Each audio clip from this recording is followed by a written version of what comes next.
Hey guys, and welcome to my 4-week bump date.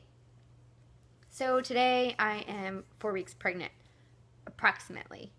So that may change when I have a dating sonogram.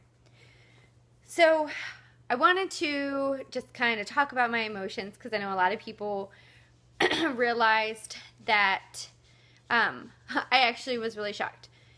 We were not trying to get pregnant.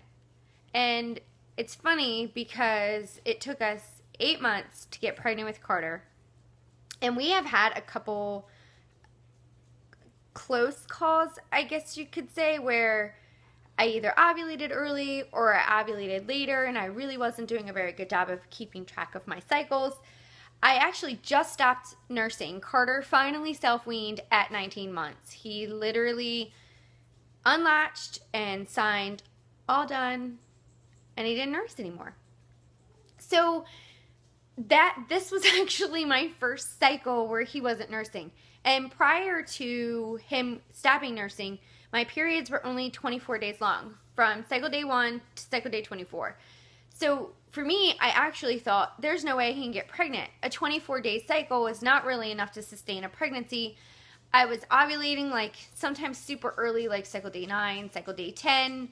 I was bleeding for 7 full days. It just didn't make sense to me that I would be releasing mature eggs. And to be honest, I believed Brian had scarred over. There were quite a few cycles that I would not actually know where I was in my cycle, and he would kind of sometimes be in the moment and be like, I don't even care.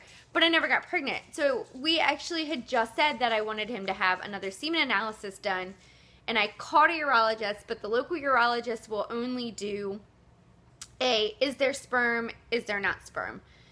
And I needed is there sperm that can get me pregnant, not just a yes or no. So the only other place that I could go for a semen analysis would be Shady Grove. And I am not okay with Shady Grove based off of, I'll link it down below. It was a reaction video that I had after meeting with a doctor at Shady Grove who pretty much told me that Brian would never get me pregnant and that I had to do IVF in order to get pregnant. And I found out I was pregnant 2 weeks later. So I feel like he kind of skewed the test. Before he found out Brian had had a vasectomy reversal, he didn't say, he was like, you're fine, everything's fine, but wait a second, it's been 8 years, how have you not gotten pregnant in 8 years? Have you been on birth control, not been on birth control? And the second that I said that my husband had had a vasectomy and we had it reversed, he flipped and was like, oh, and then he starts reading it. And the funny thing is I'm not a doctor, and I know he's a fertility doctor, and I'm not doubting what he was saying to be true to an extent.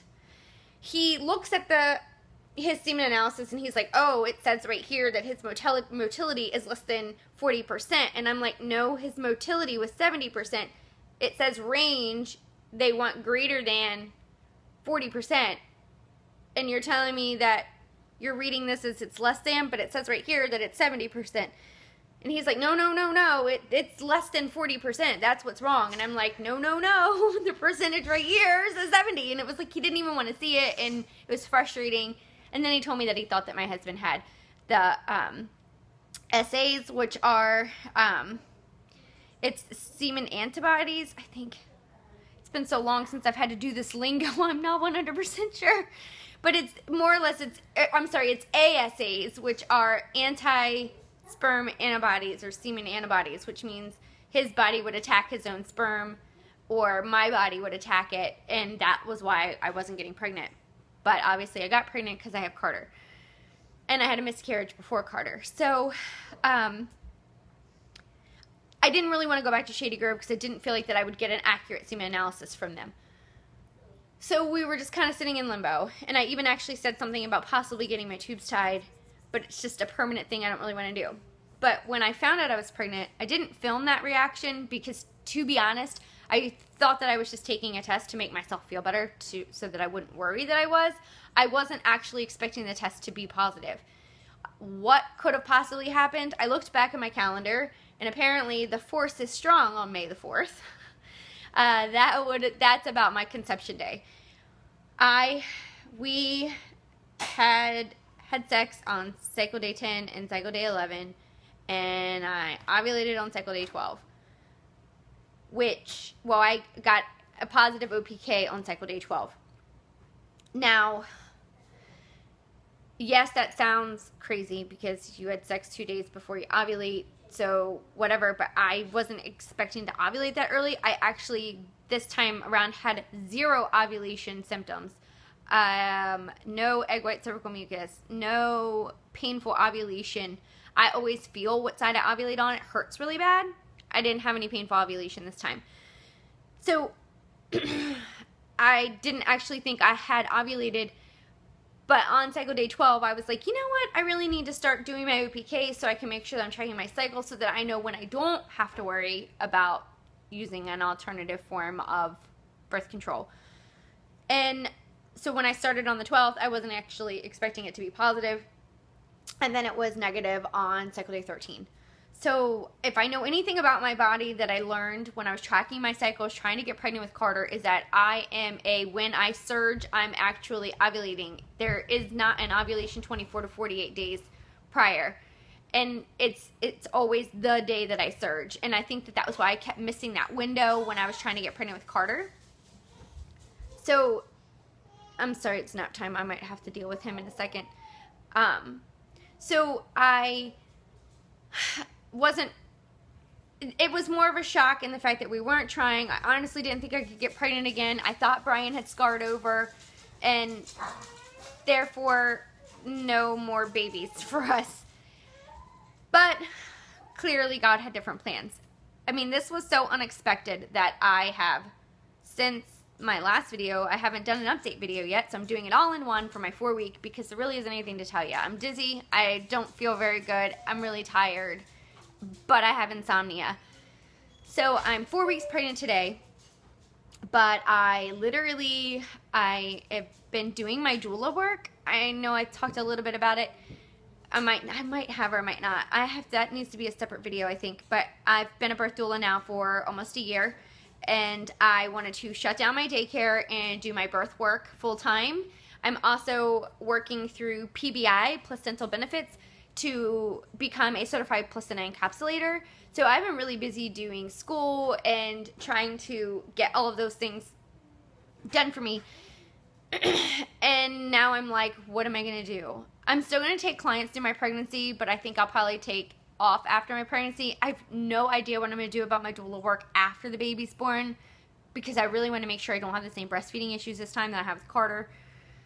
I did contact a doula today because I do believe that even though I'm a doula and I'm very educated, there's so much more to having a doula at your birth than people realize, and emotionally, and I need a doula.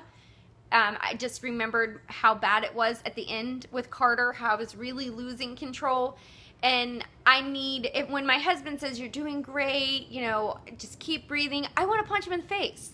So when I have a doula doing it, it's different because I'm like, okay, I'm doing it, I'm doing good, I'm rocking this. But like, my husband starts talking and I'm like, argh, but my doula, I'm like, woo. So, and I do remember that really during transition, I was really losing it. And I really needed that support of both Brian and my doula to get me through.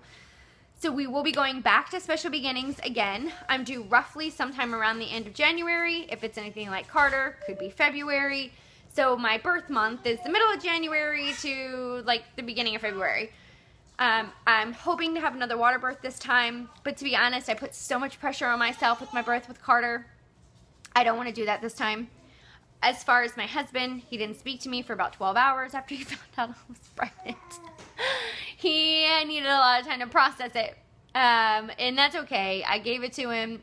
It did hurt my feelings a little bit because I was freaking out and I couldn't go to him because he was freaking out. So he's kind of okay with it now. He said he watched Carter run around the backyard playing, and he realized at that moment that everything was going to be okay. So that's that. So that's my 4-week update. I don't really know what else to say other than more so the emotions. I'm shocked. I am terrified. I had hypermesis with Carter. I'm really hoping that that doesn't come back. So I'm not going to make promises to have a video up every week. during the first trimester or so, because my first trimester was really bad with Carter. I was throwing up so violently. I don't even know that I could have filmed a video, or if I would have even looked alive enough to film a video. So that's that. That's it. I'm pregnant. I'm due sometime in January. And I'm going to have 5 kids. I don't even know where I'm going to put this kid in my house. And we have to get a new car because my van is a 7-passenger van, but I run soccer carpools to make my life a little bit easier. And I can't do that when I don't have seats. So we have to get a new car. And there's just a lot. It's just a lot. So, guys, oh my gosh, I'm pregnant. I'm pregnant with my 5th kid. So let's just say a prayer that I don't have all the same issues that I had with Carter. No bleeding, no hypermesis, which I'm pretty sure that's going to come back. Unfortunately, it's supposed to get worse every pregnancy. But I keep praying every day that I don't get it. And that's it. So thanks for watching, guys. Keep following me. So that, you know, subscribe. Go check out my Mother Crusher page. I'm going to try to keep that as updated as much as possible. I'll post links to all of those down below. You can also follow me on Twitter. And I will talk to you guys later.